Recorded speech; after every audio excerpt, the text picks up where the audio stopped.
தினமலர் நேயர்களுக்கு வணக்கம். உரைக்கல் நிகழ்ச்சிக்கு உங்களை வரவேற்கிறேன். அரவிந்த் கெஜ்ரிவாலுக்கு இடைக்கால ஜாமீன் கிடைத்திருக்கிறது. கிட்டத்தட்ட மார்ச் 21ஆம் தேதி அவர் கைது செய்யப்பட்டார். அதிலிருந்து பல முறை அவர் ஜாமீனுக்கு மனு செய்தும் அந்த ஜாமீன் நிராகரிக்கப்பட்டது. இப்போ தேர்தலை முன்னிட்டு தேர்தலில் பிரச்சாரம் செய்வதற்காக ஒரு அரசியல் கட்சியினுடைய தலைவர் என்பதை கொண்டு அவருக்கு பல்வேறு நிபந்தனைகளோடு இடைக்கால ஜாமீன் கொடுத்திருக்கிறார்கள். இது தேர்தலில் என்ன விதமான தாக்கத்தை ஏற்படுத்த போகிறது என 2024 மக்களவை தேர்தலுக்கான பிரச்சாரமும் பல கட்ட வாக்குப்பதிவுகளும் நடைபெற்று கொண்டிருக்கிறது. 4ஆம் கட்ட வாக்குப்பதிவுக்கு நம்ம தயாராகி கொண்டிருக்கிறோம். இந்த சூழலில் கெஜ்ரிவாலுக்கு ஜாமீன் தேர்தல் நேரத்தில் என்ன தாக்கத்தை ஏற்படுத்தும்? இது சார்ந்து பேசுவதற்காக இன்று நம்மோடு 2 கருத்துரையாளர்கள் இணைய இருக்கிறாங்க. நான் கருத்துரையாளர்கள் அறிமுகம் செய்கிறேன். பாரதிய ஜனதா கட்சியிலிருந்து திரு செல்வம், ஆம் ஆத்மி கட்சியிலிருந்து திரு சேர்லாதன் இருவரும் இணைய இருக்கிறாங்க. நான் முதலாவதாக விவாதத்தை திரு செல்வத்திலிருந்து துவங்குறேன். செல்வம் சார், வணக்கம். வணக்கம் சார். அரவிந்த் கெஜ்ரிவாலுக்கான ஜாமீன் பலமுறை நிராகரிக்கப்பட்டது, உங்களுக்கு தெரியும். எத்தனை முறை அவருக்கு சம்மன்ஸ் அனுப்பப்பட்டதோ அதே மாதிரி இவரும் ஜாமீனுக்கு பலமுறை என்ன பண்ணாரு, மனு செய்தார். ஆனால் நிராகரிக்கப்பட்டது. இப்போ அவருக்கு இடைக்கால ஜாமீன் கொடுத்திருக்கிறாங்க. இது தேர்தலில் என்ன விதமான தாக்கத்தை ஏற்படுத்தும் நினைக்கிறீங்க? என்ன பொறுத்தவரைக்கும் சார், நீங்களுமே தினமலர் உரைகள் நிறுவனத்திற்கு, தினமலர் உரைகள் நிறுவனத்திற்கு, அதனுடைய நேயர்களுக்கு, நெறியாளர் மரியாதைக்குரிய கோபாலகிருஷ்ணன் சார், தொழில்நுட்ப கலைஞர்கள் அனைவருக்கும் என்னுடைய முதல் வணக்கம். ரெண்டாவது, ஒரு பெயில்ங்கிறது ஒரு சிறைவாசிக்கு ஒரு பிணைங்கிறது உரிமைதான். அதை நாம மறுக்க முடியாது. ஏன்னு கேட்டீங்கன்னா, fail is right, jail is exemption. சிறை என்பது அது விதிவிலக்காக நடக்கணும். அதாவது பிணை அவருடைய உரிமைதான். அது நீதிமன்றத்துல அந்த வழக்கினுடைய தன்மையை பொறுத்து வழக்கை விசாரிக்கிற நீதிபதிகள் பார்க்கிற பார்வை, வழக்கை விசாரணை வழக்கை நீதிபதிகள் முன்னால எடுத்து வைக்கிற, வாதம் வைக்கிற வழக்கறிஞருடைய திறமை எல்லாம் இதில் எல்லாம் உள்ளடக்கியது. சரி, திரு அரவிந்த் கெஜ்ரிவால் அவர்கள் தலைநகரத்தினுடைய முதலமைச்சர், ஆம் ஆத்மி கட்சியினுடைய நிறுவன தலைவர், தலைநகரத்தில் இருக்கிற டெல்லியில இருக்கிற ஆம் ஆத்மி கட்சியினுடைய ஆட்சியின் முதலமைச்சர். அவர் எந்த வழக்குல கைது செய்யப்பட்டிருக்கார் மார்ச் 21ஆம் தேதின்னு சொல்லி கேட்டீங்கன்னா, அவர் ஒரு மதுபான ஊழல், மதுபான வியாபாரிகளுக்கு காட்டிய சலுகை, அதுல நடந்த ஊழல் வழக்கு, ஊழல் குற்றச்சாட்டுல பேர்ல அவர் கைது செய்யப்பட்டு மார்ச் 21ஆம் தேதி ஏறக்குறைய ஒரு 40 நாள் அவர் ஜெயில இருந்திருக்காருன்னு வச்சுக்கிடுங்க. அதே நேரத்துல இதே வழக்கில் இவரோடு கைது செய்யப்பட்ட, இவருக்கு முன்னால கைது செய்யப்பட்ட மரியாதைக்குரிய ஆந்திர முன்னாள் முதலமைச்சர், தெலுங்கானா முன்னாள் முதலமைச்சர் சந்திரசேகர் ராவுடைய மகள் திருமதி கவிதா, அவங்க அந்த மாநிலத்தினுடைய மேலவை உறுப்பினரும் கூட. அவங்க இன்னும் விடுதலை பெறல. அவங்களுக்கு பிணை கிடைக்கல. மணிஷ் சிசோடியாவுக்கு பிணை கிடைக்கல. சத்யேந்திராவோ என்று சொல்லி ஒருத்தருக்கு, அவருக்கும் அதுல பிணை கிடைக்கல. சரி, இன்னும் இதே மாதிரியான ஊழல் வழக்குல சம்பந்தப்பட்ட நம்முடைய தமிழ்நாட்டை சார்ந்த முன்னாள் அமைச்சர் செந்தில் பாலாஜிக்கு பிணை கிடைக்கல. சரி, இதுல பாரதிய ஜனதா கட்சி இதை கொண்டாடுவதற்கோ, பிணை கிடைத்ததால் அவர் அதை கொண்டாடுவதற்கோ அல்லது வருத்தப்படுவதற்கோ பாரதிய ஜனதா கட்சிக்கு எந்த அவசியமும் இல்லை. அதுல பங்கு கிடையாது. ஏன்னு கேட்டீங்கன்னா, இது அமலாக்கத்துறை வழக்கு தொடுத்திருக்காங்க, கைது செஞ்சிருக்காங்க. வழக்கை பதிவு செய்தது அமலாக்கத்துறை, கைது செய்தது அவங்க. நீதிமன்ற காவல்ல அரவிந்த் கெஜ்ரிவால் இருந்தாரு. நீதிமன்றம் இந்த வழக்கை விசாரித்து அவருக்கு பிணை கொடுத்திருக்காங்க. அது முக்கியமா அவங்க நீதிமன்றம் கவனத்துல எடுத்துக்கிட்டதா நான் நினைக்கிறது என்னன்னு கேட்டீங்கன்னா, 2022 போடப்பட்ட வழக்கு, ஆகஸ்ட் மாசம் போடப்பட்ட அந்த எஃப்ஐஆர் பதிவு செய்யப்பட்ட முதல் தகவல் அறிக்கையின் பேர்ல 2024 கைது செஞ்சிருக்கீங்க. அதுவும் தேர்தல் அறிவிப்பு, எலெக்ஷன் நோட்டிபிகேஷன் வந்த பிறகு நீங்க கைது செஞ்சிருக்கீங்க. இதுல ஏதோ ஒரு உள்நோக்கம் இருப்பதாக நீதிமன்றம் கருதி இருக்கிறது. அதுவும் கூட கேட்டீங்கன்னா, நீங்களே சொன்ன மாதிரி ஒரு இன்ட்ரீம் ஃபைல் தான், இடைக்கால ஜாமீன் தான். இடைக்கால ஜாமீன் எதுவரைன்னு கேட்டீங்கன்னா ஜூன் மாதம் 1ஆம் தேதி வரை. ஜூன் மாதம் 2ஆம் தேதி அவர் நீதிமன்றத்துல அந்த பிணை உத்தரவின்படி அவர் நீதிமன்றத்துல சரண்டர் ஆகணும். அது அவர் தானாகவே முன் வந்து நீதிமன்றத்தை காவலுக்கு அவரை உட்படுத்திக்கிடணும். அதுதான் அந்த பிணையில இருக்கிற கண்டிஷன். சரி, ரைட்டு. இப்போ இவரு இப்போ இந்த யுத்தம் இது வந்து ஒரு வகையான குருட்சேத்திர யுத்தம் தான். தேர்தல் களம் குருட்சேத்திர யுத்த களமாக ஆக்கி விட்டார்கள். அதுல கூட மரியாதைக்குரிய ராகுல் காந்தி அவர்கள் கூட இது ஒரு மகா யுத்தம் என்று கூட நேற்றோ முந்தானாலோ ஒரு இடத்துல பேசும்போது சொல்றாரு. இது ஒரு மகா யுத்தம்னே வச்சுக்கிடுவோம். இந்த மகா யுத்தத்துல அரவிந்த் கெஜ்ரிவால் அவர்கள் வந்து கலந்துக்கிறதுனால என்ன நடந்துரும் அப்படின்னு நீங்க நினைச்சீங்கன்னா எதுவுமே நடக்க போறது இல்ல. ஏன்னு பிரச்சார பலமா இருக்குல்ல சார். ஒரு கட்சியினுடைய ஒரு தேசிய ஒருங்கிணைப்பாளர் டெல்லி முதலமைச்சர் கலந்து கொள்றதுனால ஒரு பிரச்சார பலம் கிடைக்கும்ல. இன்னொரு விஷயம் கேட்டீங்கன்னா இனி வந்து எதிர்வரிசையில் இருக்கிறவங்களுடைய தாக்குதல் கொஞ்சம் அதிகமா இருக்கும். ஏன்னு கேட்டீங்கன்னா அவருடைய மதுபான கொள்கை இருக்கு பாருங்க. மதுபான கொள்கையில அவர் மீது குற்றச்சாட்டப்பட்ட அந்த வழக்கு விவரங்களை எல்லாவற்றையும் பாரதிய ஜனதா கட்சியோ அல்லது பாரதிய ஜனதா கட்சியினுடைய கூட்டணி கட்சிகளும் மிக கடுமையான கணை தொடுப்பார்கள். ஏன்னு கேட்டா மகா யுத்தம்னு சொல்றாங்க. மகா யுத்தத்துல எப்பவுமே எப்படின்னு கேட்டீங்கன்னா ஒரு சின்ன உதாரணம் சொல்றதா இருந்தா மகாபாரதத்துல துரோணரை போல வில்வித்தை தெரிந்தவர் இல்லை. அதை போலவே பீஷ்மர் அந்த பக்கத்துல இருந்தார். துரோணாச்சாரியார்ல இருந்து பீஷ்மர்ல இருந்து மிகப்பெரிய கர்ணன்ல இருந்து அத்தனை வில்வத்தை தெரிந்த பெரிய வில்லாளர்கள் எல்லாமே அந்த பக்கம் இருந்தாங்க. சல்லியன்ல இருந்து எல்லாருமே அந்த பக்கத்துல இருந்தாங்க. ஆனால் இந்த பக்கத்துல 5 பேர் தான் பாண்டவர்கள். அந்த 5 பேர்களுமே மரியாதைக்குரிய நம்முடைய கிருஷ்ண பரமாத்மா தேரோட்டமும் சாரதியாக இருந்த தேரோட்டமும் அர்ஜுனன் கணை தொடுக்கவும் அந்த யுத்தத்துல தர்மத்தின் வாழ்வுதனை சூது கவ்வும் தர்மமே மறுபடியும் வெல்லும் கட்டுண்டோம் பொறுத்திருப்போம் காலம் மாறும் தனு உண்டு அதன் பேர் காண்டிபோன்னு சொன்னாங்க. ஏன்னா அவங்களுக்கு அநீதி இழைக்கப்பட்டு அது யுத்தகலத்துக்கு செல்றதுக்கு முன்னால சொன்னது. அது போல இன்னைக்கு காண்டிபதாரியாக யார பாக்காங்கன்னா பிரதமர் நரேந்திர மோடியை மக்கள் பார்க்காங்க. எந்த வகையில பாக்குறாங்கன்னு கேட்டீங்கன்னா அவர் தொடுக்கிற கணைகளுக்கு எதிர்கட்சி கிட்ட பலம் இல்ல, வாதம் இல்ல, பதில் கணை அவங்க கிட்ட கிடையாது. அதனால என்ன வருதுன்னு கேட்டீங்கன்னா ஏன் சொல்றேன்னு கேட்டீங்கன்னா அந்த இஸ்லாமிய பெருமக்கள் இவங்க எல்லாம் ஒரே ஆயுதத்தை எதிர்கட்சிகள் பிடிச்சுக்கிட்டு இருக்காங்க. சிறுபான்மை மக்கள் சொல்லி. ஆனால் சிறுபான்மை இன்றைக்கு மரியாதைக்குரிய பாரத பிரதமர் நரேந்திர மோடி அவர்களை ஒரு தங்களுடைய பாதுகாவலராக அனைத்து சமூக மக்களுக்கும் பொதுவான ஒரு தலைவர் இந்தியாவிற்கு கிடைத்திருக்கிறார். ஒரு வலிமையான தலைவர் கிடைத்திருக்கிறார். வளமான இந்தியாவை உருவாக்குவதற்கு தகுதியான தலைவர் கிடைத்திருக்காருன்னு சொல்லி நரேந்திர மோடியை பார்க்காங்க. எப்படின்னு கேட்டீங்கன்னா முத்தலாக் சட்டத்தை நீக்கியதன் மூலமாக அந்த இஸ்லாமிய பெண்கள் எல்லாம் இன்றைக்கு நரேந்திர மோடி அவர்களை தன்னுடைய நரேந்திர மோடிக்கான புகழ் குறித்து நம்ம ரெண்டாவது பேசுவோம் சார். திரு சேரலாதன் இணைந்திருக்கிறாங்க. சேரலாதன் வணக்கம். வணக்கம். நம்ம ரொம்ப நாளத்துக்கு அப்புறம் ஒரு விவாதத்துல சந்திக்கிறோம். நன்றி. மிக முக்கியமான விவாதம் தான். கெஜ்ரிவாலுக்கு இடைக்கால ஜாமீன் கிடைத்திருக்கிறது.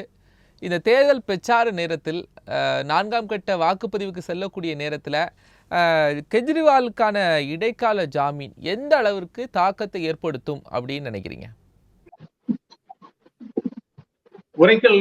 தினமலர் உரைக்கல் நேயர்களுக்கு எனது மாலை வணக்கம். இன்றைய தினம் ஆம் ஆத்மி கட்சியின் தேசிய தலைவர் மரியாதைக்குரிய டெல்லி முதல்வர் திரு அரவிந்த் கெஜ்ரிவால் அவர்கள் திஹார் ஜெயிலில் இருந்து ஒரு பொய் வழக்கால் புனையப்பட்டு இன்று உச்ச நீதிமன்றத்தின் அவர் ஜாமீன் பெற்று வெளியே வந்திருக்கிறார். இது தேர்தல் நேரக்களம். இந்த நேரத்தில் அவர் வந்திருக்கிறார் என்றால் இது இந்திய கூட்டணிக்கு ஒரு மாபெரும் உத்வேகத்தை கொடுக்கும் என்று நான் பார்க்கிறேன். அதோடு இப்பொழுது எனக்கு முன்பு பேசிய நண்பர் பல விதமாக திரு கெஜ்ரிவால் அவர்களை விமர்சித்தார். கெஜ்ரிவால் என்னவோ சாராய ஊழலில் அவர் பிடிபட்டார் என்றும் அவரை சிறையில் அடைத்தார் என்று. ஆனால் ஒன்றை மட்டும் கூற விரும்புகிறேன். இது பொய் வழக்காக புனையப்பட்ட ஒரு வழக்கு. கெஜ்ரிவால் எப்படி, ஆம் ஆத்மி எப்படி இந்த நாட்டில் ஒரு ஊழலற்ற ஒரு ஆட்சியை டெல்லியிலும் பஞ்சாபிலும் கொடுத்து கொண்டிருக்கிறது, கட்சி ஆரம்பித்த 10 வருட காலத்திலே இப்படி போன்ற ஒரு கட்சி உருவாகிவிட்டது. இது ஆம் ஆத்மி கட்சி தேசிய அளவில் பாஜகவுக்கு மாற்றாக வரக்கூடும் என்று எண்ணிதான் அவர்கள் இந்த கட்சியை சின்ன பின்னமாக்க அவர்கள் துடிக்கிறார்கள். இப்படி இருக்க நாங்கள் ஒரு மாற்று அரசியலை நோக்கி ஊழல் இல்லா ஒரு ஆட்சியையும் வளர்ச்சியையும் பாமர மக்களுக்காக நாங்கள் வீடு நடை போட்டு இன்று தேசிய அளவில் சென்று கொண்டிருக்கிறோம். இந்த கட்சியை எப்படியாவது ஒழித்து விட வேண்டும், அழித்து விட வேண்டும் என்று பாரதிய ஜனதா கட்சி மற்றும் முக்கிய தலைவர்கள் இவர்கள் எல்லோரும் ஒன்று கூடி இதை எப்படியாவது அழிக்க வேண்டும் அப்படின்னு நினைக்கிறது பாரதிய ஜனதா கட்சி. அழைத்தார்கள் 4 தலைவர்கள் என்றால் ஒரு முன்னோடிகளாக ஒரு பில்லர்ஸ் போல இருந்தவங்க 4 தலைவர்கள். சேர்லாதன் சார், ஆம் ஆத்மி கட்சி அழிக்க வேண்டும் என்று நினைப்பது பாரதிய ஜனதா கட்சி மட்டுமா? அல்ல, இங்கு இருக்கும் ஊழல்வாதிகள் எங்களை எப்படியாவது ஆம் ஆத்மி கட்சியினர் மதுபான இதுல ஊழல் செய்திருக்கிறார்கள் அப்படின்னு சொன்னது ராகுல் காந்தி. முதல்ல குற்றச்சாட்டை முன்வைத்தது ராகுல் காந்தி ஆம் ஆத்மி மீது. அப்ப நீங்க குற்றச்சாட்டை பாஜக மீது வைக்கிறீங்க, ஆனா காங்கிரஸ் தான் அரவிந்த் கெஜ்ரிவால் மீது நடவடிக்கை எடுக்கவில்லைங்கிற முதல் கேள்வி எழுப்பினது. நீங்கள் கூறுவது ராகுல் காந்தி அவர்கள் காங்கிரஸ்காரர்களும் குற்றச்சாட்டு வைத்தார்கள் என்று கூறுகிறார்கள். ஆனால் அது அப்படி அல்ல. ஏனென்றால் இந்த மதுபான ஊழல் எப்படி என்பது இல்ல, ராகுல் காந்தி அரவிந்த் கெஜ்ரிவால் மீது குற்றச்சாட்டு வைத்தாரா இல்லையா? சேரலாம் சார், ராகுல் காந்தி அரவிந்த் கெஜ்ரிவால் மீது குற்றச்சாட்டு வைத்தாரா இல்லையா? அனைத்து எதிர்கட்சிகளும் இந்த மதுபான கொள்கையை நீங்கள் இதை கொண்டு வரக்கூடாது, இப்படி பழைய கொள்கையை நீங்க மாற்ற வேண்டும் என்று சொன்னார்கள். நாங்கள் என்ன சொன்னோம் என்றால், இதனால் ஆட்சிக்கு, அதே அரசாங்கத்திற்கு நமக்கு லாபம் கிடைக்கிறது, இது பாமர மக்களை போய் சேரும், ஒரு நல்ல திட்டங்களுக்கு, அதே சமயத்தில் கல்விக்காக மக்கள், பாமர மக்களின் அவர்களுடைய சுகாதாரத்திற்காக, ஹாஸ்பிட்டலுக்காக, கல்விக்காக, பள்ளிக்கூடங்களுக்காக, பாமர மக்களுக்காக போய் சேரும் என்ற நோக்கத்தில் தான் நாங்கள் அதை செய்தோம். இல்ல, ஆம் ஆத்மி அதை செஞ்சாங்க சார், ஆம் ஆத்மி அதை செய்தார்கள், அரவிந்த் கெஜ்ரிவால் அதை நடைமுறைப்படுத்தினாரு. ஆனால் அதை நாங்கள் வாபஸ் பெற்ற பிறகு மறுபடியும் இதில் ஊழல் நடந்திருக்கிறது என்று வேண்டாத ஒரு வழக்கை தொடர்ந்து இன்று ஒரு கட்சி, ஒரு நபர், அவர் எப்படி இருக்கிறார் என்பது எல்லோருக்கும் தெரியும். அவர் ஒரு மகா குற்றவாளி அல்ல. திரு அரவிந்த் கெஜ்ரிவாலோ இல்ல ஆம் ஆத்மி கட்சியோ ஏதோ ஒரு மகா பெரிய ஊழல் ரபேல் போல செய்துவிட்டோம் என்று சொல்ல முடியாது. 15 லட்சம் கோடிகள் இன்று வரை சிஐடி சப்மிட் பண்ணி இருக்குது. பிஜேபியில இவங்க செய்த எந்த ஒரு டெண்டரும் சரியானது அல்ல என்று அதற்கு வழக்கு போட்டு ஈடி போக வேண்டியதுதானே, அதெல்லாம் செய்யல.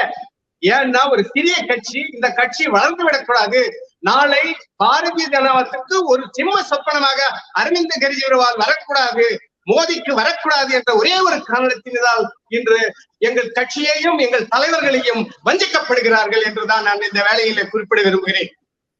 சரி, திரு செல்வம் சார், நீங்க அரவிந்த் கெஜ்ரிவால் வளர்ந்து விடக்கூடாது அப்படிங்கிறதுக்காகத்தான் இத்தனை வழக்குகளையும் அவர் மீதும் ஆம் ஆத்மி கட்சியினுடைய நிர்வாகிகள், மூத்த தலைவர்கள் மீதும் சுமத்தி கொண்டே இருக்கிறது பாஜக அப்படிங்கிறார். 100 நாட்களுக்கு முன்பு வரை காங்கிரசும் ஆம் ஆத்மி கட்சியும் எதிர்வரிசையில் நின்னவங்க 100 நாட்களுக்கு முன்னால 100 நாட்களுக்கு முன்னால வர அகிலேஷ் யாதவும் இந்த காங்கிரஸ் கட்சியும் எதிரெதிர் வரிசையில் இருந்தாங்க. ஆம் ஆத்மி கட்சிக்கு வேற வழி இல்லாம மக்களிடத்திலே புறக்கணிக்கப்பட்டு விடுவோம் என்ற பயத்தில் அச்சத்தில் இன்னைக்கு காங்கிரஸ் கட்சியோட பொருந்தாத கூட்டணி ஒன்றை ஏற்படுத்தி இருக்கிறார்கள். நல்லா கவனிங்க, நாடாளுமன்ற தேர்தலுக்காக ஏற்படுத்தப்பட்ட இந்தியா கூட்டணி என்கிற பெயரில் ஒரு ஒட்டு கூட்டணியை ஏற்படுத்தி இருக்காங்க. அவரு மரியாதைக்கு சேரலாதன் சொன்னாங்க, அவர் மேல பொய் வழக்கு போட்டு ஜெயில போட்டோம். சார், இடைக்கால ஜாமீன் கொடுத்திருக்காங்க, இடைக்கால பிணை கொடுத்திருக்காங்களே தவிர அவருக்கு நிரந்தரமா அவர் இந்த வழக்கில குற்றவாளி இல்லை அல்லது குற்றவாளி இப்படிலாம் சொல்லல. நீதிமன்ற காவலில் இருந்து அவருக்கு இடைக்கால ஜூன் 1ஆம் தேதி முடிய அவருக்கு வெளியே இருந்து பிரச்சாரம் பண்ணிக்கலாம், இவ்வளவுதான். அதனால அதுக்கு பிறகு ஜூன் மாசம் 2ஆம் தேதி அவர் நீதிமன்றத்தில் தானாகவே முன்வந்து அவர் தன்னை நீதிமன்ற காவலுக்கு உட்படுத்திக்கிடணும் அல்லது வேறு வழிகள் இருக்கு, அதை அவர் பாப்பாருன்னு வைங்களேன், எக்ஸ்டென்ஷன் கேட்பாரு, பெயில் எக்ஸ்டென்ஷன் கேட்பாரு, அது கொடுக்கல, அது நீதிமன்றத்து பிரச்சனை, அதுக்கு நான் வரல. அதே நேரத்துல இது என்ஃபோர்ஸ்மெண்ட் டைரக்டரேட், அதாவது அமலாக்கத்துறை 9 முறை திரு அரவிந்த் கெஜ்ரிவால் அவர்கள் மிக படித்தவர், 9 முறை அவருக்கு சம்மன் அனுப்பியிருக்காங்க, அழைப்பானை, விசாரணைக்கான அழைப்பானை அனுப்பி ஒரு முதலமைச்சர், ஒரு நாட்டினுடைய ஒரு தலைநகர இந்தியாவினுடைய தலைநகரத்தை ஆளக்கூடிய ஒரு முதலமைச்சருக்கு 9 முறை அழைப்பானை அனுப்பியும் அவர் விசாரணைக்கு ஒத்துழைக்கலைன்னு சொன்னா அதுக்கு பிறகு என்ன சார் செய்வாங்க? 41 சிஆர்பிசில நீங்க நான் சொல்லி முடிச்சிடறேன், சேரலா சார் சொல்லி முடிச்சிடறேன். அதாவது 41 சிஆர்பிசில நீங்க ஒரு வழக்கிற்கு விசாரணைக்கு ஆஜராகணும்னு சொன்னா ஆஜராகணும். அத 9 முறையும் மறுக்காருன்னு சொன்னா என்ன அர்த்தம்னு கேட்டீங்கன்னா, நீதிமன்றத்துல அவரை விசாரணைக்கு ஒத்துழைக்காமல் இருந்து நம்மை கைது செய்தால் நமக்கு ஒரு அனுதாபம் கிடைக்குமான்னு நினைச்சு அவர் 9 முறையும் அழைப்பானை நிராகரித்தார். அது அமலாக்கத்துறை அவரை கைது செய்து சிறைப்படுத்தியது. இதுல அமலாக்கத்துறைக்கும் கெஜ்ரிவாலுக்கு உள்ள பிரச்சனையை தவிர பாரதிய ஜனதா கட்சிக்கு ஒண்ணும் கிடையாது. இதே நேரத்துல இன்னைக்கு அவர் எல்லை பிரச்சனையில இந்தியாவினுடைய எல்லையை காப்பாற்றுவதற்காக போராடி ஜெயிலுக்கு போயிட்டு வரல, பிணையில வரல, அல்லது இந்தியாவுடைய பொருளாதாரத்தை காப்பாற்ற வேண்டும் என்று குரல் கொடுத்து ஜெயிலுக்கு போயிட்டு வரல, அல்லது இந்தியாவிலே இருக்கிற விவசாய பெருமக்களை எல்லாம் காப்பாற்ற வேண்டும் என்று போராடி ஜெயிலுக்கு போயிட்டு வரல. ஒரு ஊழல் வழக்கில் ஒரு நாட்டினுடைய பிரதமர், ஒரு மாநிலத்தினுடைய பிரதமர் ஒரு ஊழல் வழக்கில் மரியாதைக்குரிய அரவிந்த் கெஜ்ரிவாலும் அங்க ஜார்க்கண்ட்ல இருக்கிற சிபு சோரன் இப்படிப்பட்ட அமைச்சர்கள் எல்லாம், முதலமைச்சர்கள் எல்லாம் ஊழல் வழக்கில் சிறைக்கு செல்வது என்பது இந்தியா கூட்டணி என்கிற பேர் இருக்கிற ஒட்டு கூட்டணி. நான் இன்னும் கூட பகிரங்கமா சொல்றேன், பஞ்சாப்ல ஆம் ஆத்மி கட்சிக்கும் காங்கிரசுக்கும் எப்படி என்ன உடன்பாடு இருக்கு? மேற்கு வங்காளத்துல காங்கிரசுக்கும் திரிணாமுல் காங்கிரசுக்கும் மம்தா பானர்ஜிக்கு என்ன ஒட்டு இருக்கு? அதனால இவங்க எல்லாம் அதெல்லாம் ஆம் ஆத்மியோட ஏன் சார் இது பண்றீங்க? ஆம் ஆத்மி இப்ப வெளில வந்திருக்கிறாரு அரவிந்த் கெஜ்ரிவால், இது வெளியில பிரச்சாரம் அப்படிங்கிறது பாஜகவுக்கு ஒரு அச்சுறுத்தலாக மாறுமா அப்படிங்கிறதுக்கான பதில் சொல்லுங்க சார். இல்ல, நான் என்ன சொல்றேன்னா, அரவிந்த் கெஜ்ரிவால் அவர்கள் ஏதாவது மக்கள் மன்றத்துல போய் நான் என்ன சிறைப்படுத்திட்டாங்கன்னு சொல்லும் போது பேசக்கூடாதுன்னு சொல்லிட்டாங்களே, நீதிமன்றம் சொல்லிடுச்சு இல்ல, இந்த மதுபான கொள்கை சம்பந்தமாவோ அவர் கைது செய்யப்பட்ட சம்பந்தமாகவோ எங்கும் பேசக்கூடாது அப்படிங்கிற நிபந்தனையை நீதிமன்றம் சொல்லியிருக்காங்களே. அவர்தான் பேசக்கூடாது, அவர் பேசினார்னா பதில் பேச வேண்டிய கடமை எங்களுக்கு வந்துரும்ல. நீங்க ஒருவர் கணை தொடுக்கிற பொழுது பதில் கணை தொடுக்கிற உரிமை மற்றவருக்கு எதிர்வரிசையில் இருக்கிறவங்களுக்கு வந்துடும். இன்னொரு விஷயம், எல்லா சமூக ஊடகங்களிலும் பத்திரிகைகளிலும் அவர் எந்த வழக்கில் கைது செய்யப்பட்டு எவ்வளவு நாள் ஜெயில இருந்தாரு, எப்படி பிணையில வந்தாருங்கிறது எல்லாருக்கும் தெரியும். அதனால மதுபான ஊழல் வழக்கில் கைது செய்யப்பட்டு இடைக்கால ஜாமீன்ல வந்திருக்கிற அரவிந்த் கெஜ்ரிவால் சொல்றத மக்கள் யாரும் நம்ப போறது இல்லை. இன்னொரு விஷயம் சார், திரு நரேந்திர மோடி அவர்களை நாடு முழுக்க எல்லாம் கொண்டாடுறாங்க. இன்னொரு ரொம்ப சுருக்கமா சொல்லிடுறேன், பண்டிதர் நேருவிற்கு பிறகு, அடல் பிகாரி வாஜ்பாய்க்கு பிறகு லால் பகதூர் சாஸ்திரிக்கு பிறகு இன்னும் மிகப்பெரிய மோடி அவர்களை கொண்டாடக்கூடிய விவாதம் அல்ல, மோடி அவர்களை கொண்டாடக்கூடிய விவாதம் அல்ல இது. திரு சேரலாதன் பேச நேரம் கொடுக்கலாம் சார். ஒரே ஒரு சேரலாதன் சார் பேசட்டும். இன்றைய தினம் இந்த விவாதம் வேறு வகையில் போய் கொண்டிருக்கிறது. ஒன்றை மட்டும் நான் கூற விரும்புகிறேன். எப்படின்னா, இன்னைக்கு ஆம் ஆத்மி கட்சி நண்பர் அவர்கள் என்னை கேட்டார், காங்கிரஸ் மதுபான கொள்கைக்கு எதிர்ப்பா அவங்கதான் முதல்ல குற்றச்சாட்டை வச்சாங்கன்னு சொன்னாரு. எஸ், வச்சாங்க, இல்லைன்னு சொல்லல. அவங்களுக்கு நாங்க பதில் கொடுத்திருக்கோம், முதல்ல கொடுத்திருக்கோம். இந்த மதுபான கொள்கையை நாங்க திருப்பி வாபஸ் பெறப்பட்டோம். அதற்காக ஏதோ குற்றம் செய்யாத, அதாவது குற்றம் ஒரு கொள்கை எடுக்கிறாங்கன்னா அதனுடைய பாதகம் அது வரும்போதுதான் தெரியும். அதை உடனடியா நாங்க என்ன பண்றோம், அதை வித்ட்ரா பண்ணிய பழைய கொள்கையை அதே முறைப்படிதான் செஞ்சுக்கிட்டு இருக்கோம். என்ன, உத்தரப்பிரதேச பாலாறு ஓடுதா, அங்கேயும் இதே சாராயம் எப்படி போயிட்டு கொண்டிருக்கு நண்பர் நன்கு அறிவார்கள். அதே பிரதேசத்துல மத்திய பிரதேசத்துல எப்படி போயிட்டு இருக்குன்னு தெரியும். மகாராஷ்டிரால ஆட்சி செய்யக்கூடிய ஆட்கள் எப்படி செஞ்சுக்கிட்டு இருக்காங்க. மதுபானத்தை இன்னும் அது வெளிவரும், மிக விரைவில் வரும். 7,000 கோடி ரூபாய் அஜித் பவார் அவர்கள், தேசியவாத காங்கிரஸ், அவர் ஊழல் செய்து விட்டார். அவர் மீது இடி எல்லாம் தொடரப்பட்டது. என்ன எல்லாம் முட்டி மறைக்கப்பட்டது. ஏனென்றால் அவர் வந்துவிட்டால் அவர் துடைக்கப்படுவார், அவர் புனிதப்பட்டு விடுவார் என்பதுதான் இந்த பாஜக ஒன்றிய அரசின் ஒரு கொள்கையாக இருக்கிறது. ஒரு நல்ல நாட்டு மக்களுக்காக, இந்த நாட்டு மக்கள் என்று இவர் கேட்டார். இவர் எதுக்கு போயிட்டு இருந்தாரா? என்ன, நாட்டு மக்களுக்கு, விவசாயிகளுக்காக போராடினாரா? இதே விவசாயிகளை எங்க டெல்லியிலே எத்தனை பேர் கொண்டு குவித்தது இந்த ஒன்றிய பாஜக அரசுக்கு. தண்ணி கொடுத்தது, சாப்பாடு கொடுத்தது, எல்லாம் கொடுத்தது. எம்எஸ்பி வேண்டி அவங்களுக்கு நியாயமான விலை வேணும் என்று கேட்டதுக்கு அடிச்சு துரத்து 1 வருட காலமாக விவசாயிகள் பட்டினியிலும் கூலியிலும் மாண்டு கொண்டு இருந்தார்கள். அதை பார்த்தார்களா பாஜக அரசாங்கம்? கிடையவே கிடையாது. அதை அவர்களை காப்பாற்றிய ஒரே ஒரு உரிமை ஆம் ஆத்மிக்கு உண்டு, அது அரவிந்த் கெஜ்ரிவாலுக்கு மட்டும்தான் உண்டு. 2வது, நாட்டை பற்றி சொல்றாங்க. நாட்டு எல்லை பகுதிகள் எப்படி பாதுகாப்பு இருக்கிறதா என்று நெஞ்சை தொட்டு கேட்க வேண்டும். நான் பாதுகாப்பு கருதி எதையும் இந்த விவாதத்தில் நான் பேச விரும்பவில்லை. நாட்டின் பாதுகாப்புக்காக, எங்கள் கட்சி தலைவரின் ஒரு கொள்கைக்காக நாங்கள் நாட்டின் பாதுகாப்பை பற்றி எதையும் பேச விரும்ப மாட்டோம், நாங்கள் பேசவும் மாட்டோம். எங்கள் நாடுதான் முக்கியம் என்று கருதக்கூடியவர்கள், நாட்டுப்பற்று உடையவர்கள் எங்களை பார்த்து கேட்கிறார்கள் நாட்டை பற்றி அதிகமாக பேச வேண்டும் என்றால் ஆம் ஆத்மி கட்சி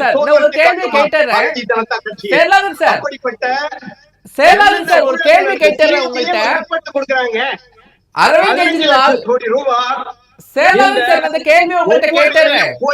எந்த இடி டிரான்ஸ்பரண்டா இருக்கு, எங்க இதுல வரல. நரேந்திர மோடியை பாரத பிரதமர் மரியாதைக்குரிய விசாரிக்க முடியாதா? ஒரு மாநிலத்தில் மக்களால் தேர்ந்தெடுக்கப்பட்ட ஒரு முக்கிய மந்திரியை அரெஸ்ட் பண்றாங்கன்னா இவரை பண்ண முடியாதா? சொல்லுங்க. கேள்விக்கு அனுமதிங்க. அரவிந்த் கெஜ்ரிவாலுக்கு இடைக்கால ஜாமீன் கிடைத்திருக்கிறது. இடைக்கால ஜாமீன் கிடைத்ததனால் உங்களுடைய வெற்றி வாய்ப்புல ஏதாவது மாற்றங்கள் இருக்குமா? இல்ல பஞ்சாப், ஹரியானா, உத்தரப்பிரதேசம், மத்திய பிரதேசம் எங்கெங்கு வாக்குப்பதிவு நடக்க போகிறதோ அங்கெல்லாம் அரவிந்த் கெஜ்ரிவால் அவர்கள் செல்வார், அங்கு சென்று பிரச்சாரம் செய்வார். அதிக அளவில் சீட் கிடைக்க போது, அது நிச்சயம். இது ஜூன் 4ஆம் தேதி பாரதிய ஜனதா கட்சி இந்த முறை பாரதிய ஜனதா கட்சி 200க்கு மேல தாண்ட போறதில்ல. பஞ்சாப் எல்லாம் பொறுத்த வரைக்கும் ஆம் ஆத்மிக்கு எதிராக காங்கிரசும் அங்கு களமாடுகிறது. அப்ப காங்கிரசும் நிறைய இடங்கள்ல தோல்வி அடையும் அப்படின்னு தான் சொல்றீங்க?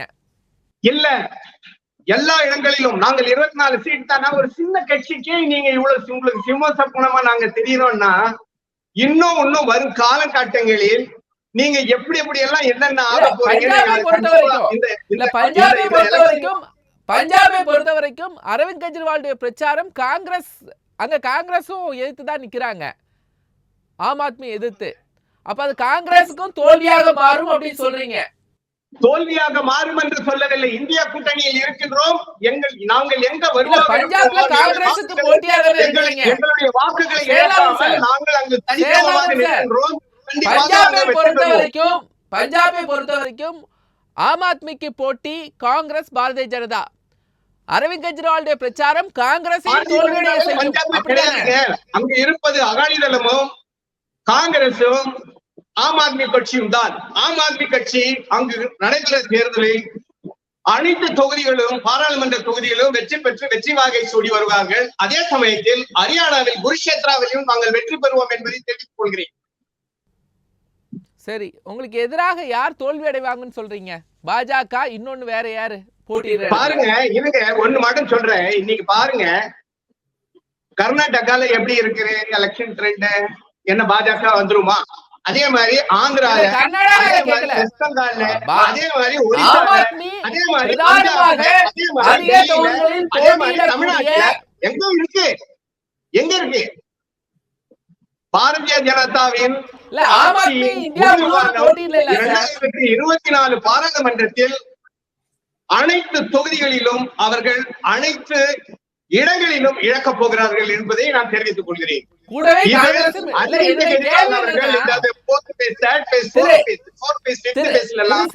பாருங்க, இந்திய மாற்றத்தையே திரு சேரலாதன் 24 தொகுதியிலும் ஆம் ஆத்மி ஜெயிக்கிற போது அந்த 24 தொகுதிகளிலும் காங்கிரஸ் தோல்வி அடையும். அப்படிதானே? காங்கிரசும் தோல்வி அடையும், பாஜகவும்.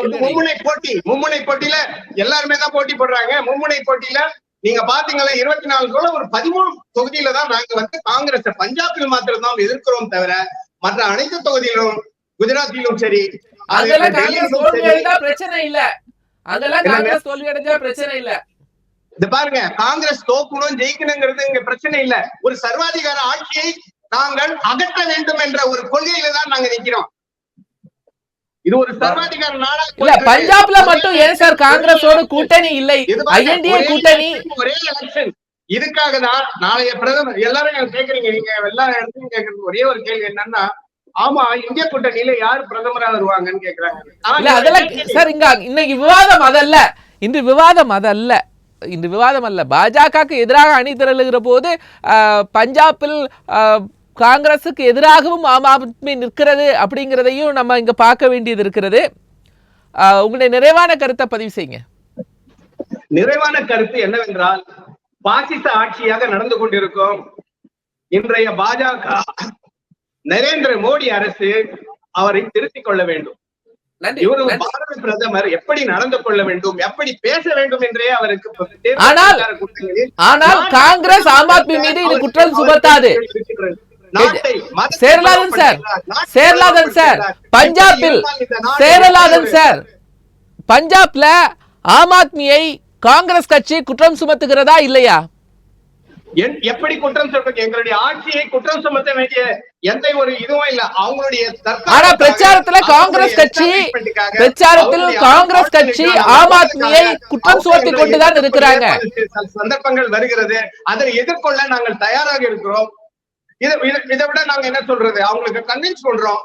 நாங்க செய்யக்கூடிய, அவர்கள் கொடுக்கக்கூடிய அனைத்து குற்றச்சாட்டுகளுக்கும் நாங்கள் பதிலளித்துக் கொண்டுதான் இருக்கிறோம். காங்கிரஸுக்கு பதிலளிக்கிறீங்க, தயாராக இருக்கிறோம். சரி, செல்வம், உங்களுடைய நிறைவான கருத்து. அதான் சார், லோக்பால், அதாவது ஊழலுக்கு எதிரான இயக்கத்தை தொடங்கிய மரியாதைக்குரிய ஐயா அண்ணா ஹசாரே அவர்களே கூட சமீபத்துல ரொம்ப வருத்தப்பட்டு, இப்படிப்பட்ட ஊழல் அமைப்பை ஊழல்வாதிகள் என்னுடைய அமைப்பில இருந்து வளர்ந்து விட்டார்களே என்று திரு அரவிந்த் கெஜ்ரிவாலை மனதிலே வைத்து குற்றம் சாட்டினார். அந்த அளவிற்கு திரு அரவிந்த் கெஜ்ரிவால் அவர்கள் ஊழலுடைய ஒட்டுமொத்த உருவமாக 140 கோடிக்கு ஒரு அரசியல்வாதி அல்ல, அவர் இயக்கத்தில் வந்தவர் தவிர இருக்கிறதுனால அரசியல்ல எந்த மாற்றமும் வரப்போவதில்லை. பாரதிய ஜனதா கட்சி மாற்றம் வரும். நன்றி நன்றி நன்றி செல்வம். நன்றி செல்வம் சார், நன்றி நன்றி. கெஜ்ரிவாலுக்கு ஜாமீன் தேர்தல் நேரத்தில் என்ன தாக்கத்தை ஏற்படுத்தும் அப்படிங்கறத நம்முடைய விவாதத்தினுடைய தலைப்பாக இருந்தது. 2 கருத்துரையாளர்கள் கலந்து கொண்டு தங்கள் சார்ந்த கருத்துக்களை முன்வைத்தாங்க. பாரதிய ஜனதா கட்சியிலிருந்து திரு செல்வம், ஆம் ஆத்மியிலிருந்து திரு சேரலாதன், இருவருக்கும் மனமார்ந்த நன்றிகள். வணக்கம் சார். வணக்கம். நேர்களை மற்றும் ஒரு நிகழ்ச்சி சந்திக்கலாம். நன்றி.